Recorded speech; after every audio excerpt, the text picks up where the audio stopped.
Ever wonder why we age and if anything could slow down this inevitable process? Aging, a universal phenomenon, has always captivated our curiosity. Its effects, both profound and subtle, shape our lives and our world. Over the centuries, scientists have attempted to unravel this mystery, leading to some fascinating discoveries.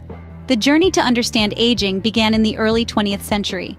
Scientists proposed numerous theories, one of the most prominent being the free radical theory of aging, suggesting that aging results from damage caused by unstable molecules.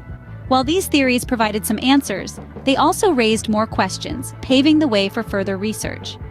Fast forward to the late 20th century, research took a significant turn. Scientists discovered the role of telomeres, the protective caps at the end of our chromosomes, in aging.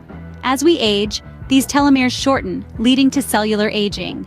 Then, in 2009, a Nobel Prize-winning study revealed telomerase, an enzyme that can replenish these telomeres. Just imagine, a fountain of youth at our cellular level. This breakthrough led to a new era of anti-aging research, focusing on cellular level. In the last decade, research has ventured into even more exciting territories. The spotlight is now on senolytics, drugs designed to eliminate aging cells, and autophagy, our body's natural cleaning system. Animal studies have shown promising results.